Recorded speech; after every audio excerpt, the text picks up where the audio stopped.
歡迎嚟到故事茶座，我係 Max。你有冇想象過，如果有一日成家人就咁憑空消失咗，餐飯仲喺台上面，電視仲開住，道門仲由入面鎖住，但係人就係唔見晒。今晚同大家講個發生喺四川偏遠山村嘅故仔，關於一間農舍、一家人同埋一個冇人可以解釋嘅謎。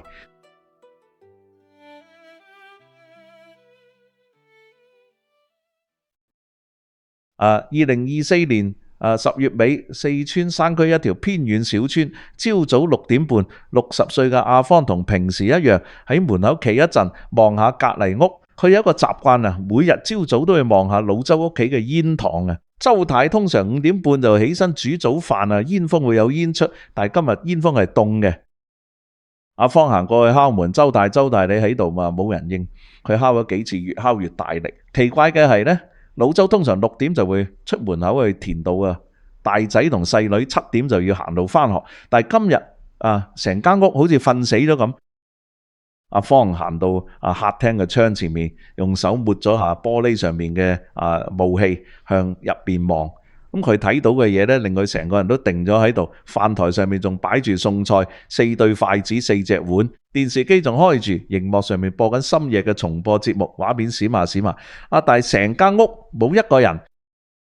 阿芳嘗試推門，推唔開，佢用力冚咗幾下，門紋風不動。呢道門係由入面反鎖嘅，即係話如果有人離開呢間屋，冇可能由出面上鎖。但係如果入面有人鎖咗門，咁啲人去咗邊？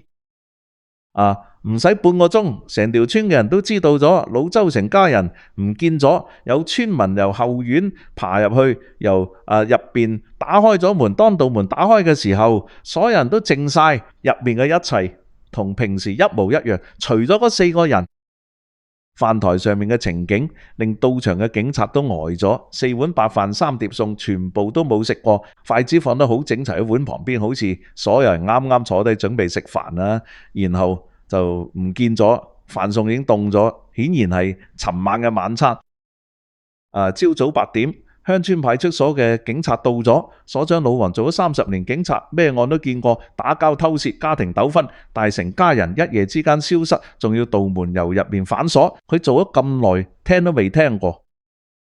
警察打開咗衣櫃，入邊嘅衫掛得整整齊齊，連冬天嘅厚大褸都喺度。老周做粗重嘢嘅工作衫，周太嘅幾件日常衫，大仔嘅校服，細女嘅小裙，全部都係原位。如果佢哋係自己走嘅，冇可能4個人一件衫都唔帶。咁如果係俾人綁架，衣櫃應該有俾人翻過嘅痕跡，但係冇。所有衫都係折好掛好嘅。細路房同樣令人不安啊！大仔嘅作業仲打開喺書台上面，數學題做咗一半咧，鉛筆放喺旁邊咧，書包掛喺牆上，書本全部喺入邊。聽朝翻學嘅書包咧，冇人拎走。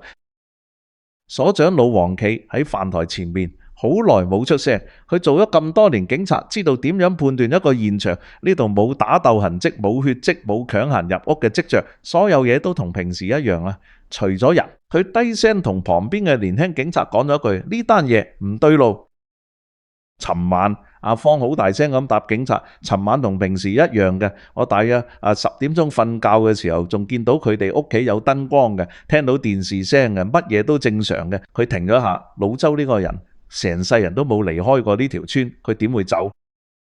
警察連續問咗幾日，訪問咗成條村嘅人呢，冇人見過老周一家離開。咁村路得一條，如果有人行出去，一定會有人見到嘅。亦都冇人聽到任何奇怪嘅聲音，冇嗌救命，冇爭吵，冇車聲。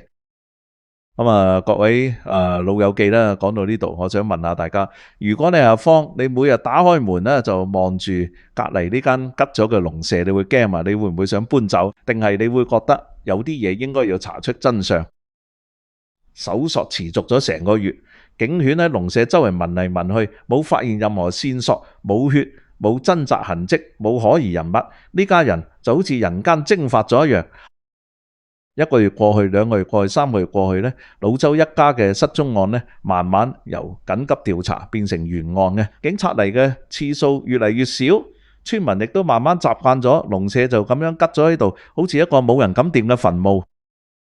3個月之後，一個初冬嘅夜晚啊，村裏邊一個10歲嘅細路女小玲，因為去咗同學屋企做功課，翻屋企嘅時候已經天黑，佢一個人大步咁行經過老周嘅農舍行到農舍門口嘅時，喺小玲突然停低咗，佢唔知道點解，就係有種感覺好似有人望住佢，佢慢慢抬起頭望住農舍客廳嗰個窗簾後面企住一個人，唔係鬼影，唔係幻覺，係一個清楚嘅人影輪廓，直直咁企喺窗簾後面，面向住窗外，好似喺度望住小玲。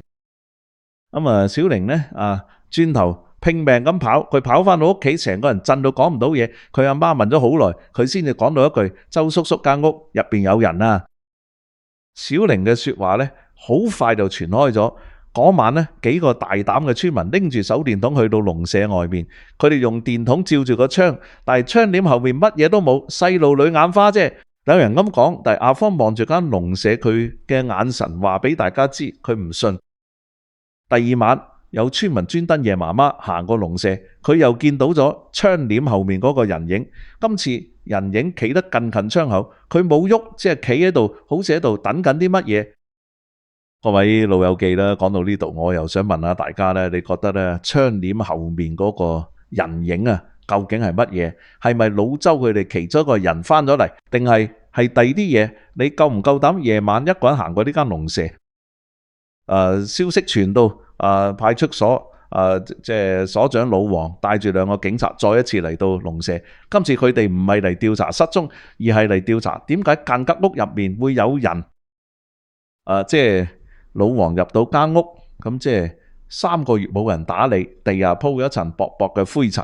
咁但係咧窗簾前面嘅地板咧有腳印，唔係好多，只係幾對腳印企喺窗簾前面，面向窗外。最詭異嘅係，除咗呢幾對腳印之外，成間屋嘅灰塵完全冇俾人踩過嘅痕跡，即係話企喺窗簾後面嘅人冇喺屋入面行過。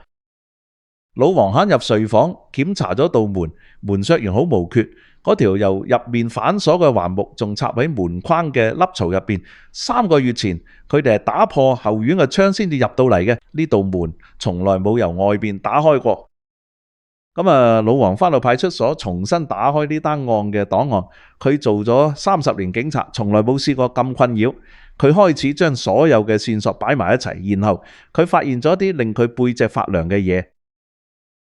老黃將所有嘢串連起嚟。第一，飯台嘅晚餐係完整嘅，4碗飯3碟餸，全部都冇人食過。第三，道門由入邊反鎖。第四，冇帶走任何3錢證件。第五，冇掙扎痕跡。第六，窗簾前面有腳印，但係腳印以外嘅地方完全冇人行過。老黃合埋檔案坐喺度好耐冇喐，佢嘅結論令佢自己都唔敢寫落報告度。呢家人冇離開過間屋，佢哋喺食緊飯嘅時候消失嘅，唔係走咗佬，唔係俾人綁架，唔係意外而係憑空消失喺自己屋企入面。嗰晚呢，老黃一個人開車翻到農舍，佢冇話俾任何人知，佢熄咗車頭燈，坐喺車入邊望住間農舍。凌晨1點，然後窗簾後面嗰個人影又出現咗。老黃落咗車，佢知道自己應該驚，但係佢更加需要知道答案。佢拎住手電筒行到農舍門口，推開咗道門。老黃行入客廳，電筒嘅光掃過飯台咧、電視機神台咧，都所有嘢都同之前一樣。但係當佢嘅電筒咧照到窗簾嗰個位嘅時候咧，佢成個人都僵住咗，地上嘅腳印多咗。咁而且今次腳印呢唔再淨係企喺窗簾前面，有對腳印向住道門嘅方向行咗2步。老黃行入細路房佢嘅電筒掃過雙層床書台地下嘅玩具，然後佢停低咗細女張床上面嗰個毛公仔即係3個月前明明跌咗喺地下嗰個而家俾人放咗喺枕頭嘅正中間，坐到好端正。喺嗰刻，老黃終於明白咗。呢家人冇離開過，佢哋係被帶走嘅，被一啲我哋冇辦法理解嘅力量帶走咗。而家嗰啲力量仲喺呢間屋入面。咁窗簾後面嗰個人影唔係老周，唔係周太，唔係大仔，唔係細女嗰個人影係帶走佢哋嗰樣嘢，仲喺度等緊。老黃慢慢咁行出農舍，佢冇跑冇嗌，即係好平靜咁行返上車。佢知道有啲嘢係警察冇辦法解決嘅，有啲嘢係唔屬於我呢個世界嘅。第二日老王親自封鎖咗農舍，佢冇喺報告上面寫低佢見到嘅嘢，佢只係同阿方講咗一句唔好再行近呢間屋，永遠都唔好。咁然後呢，佢就上車走咗，冇再返過嚟。阿方企喺自己門口望住隔離間農舍，佢諗起老周嘅笑容、周太嘅溫暖、大仔嘅認真、細女嘅酒粒。佢唔知道嗰晚究竟發生咗咩事，但係佢知道老周一家已經唔會返嚟，而間屋入邊嗰樣嘢呢，仲喺度。之後嘅日子，有村民開始搬走，特別係小玲一家，佢哋係第一批離開嘅。但係呢，阿方冇搬，呢度係我屋企。佢話我唔會俾任何嘢趕走我，但係每日夜晚佢都唔會再望農舍嗰邊。3個月之後嘅一個冬夜呢，村路上面一個人都冇，農舍依然企喺嗰度，窗口黑啷啷，煙筒冇煙出。但係如果你好留心咁望，你會見到窗簾輕輕咁喐咗一下，好似有啲嘢仲喺入邊等緊。老周一家4口嘅失蹤案至今未破。咁派出所嘅檔案上邊呢，佢哋仍然被列為失蹤人口。但係喺呢條村嘅村民心中，佢哋知道呢，嗰家人冇離開過，佢哋只係去咗一個我哋去唔到嘅地方。而嗰間農舍直到今日仲喺度，窗口嘅窗簾後面有時會有人影企喺度望住窗外等緊。呢個故仔冇答案，有啲謎係永遠都解唔開嘅。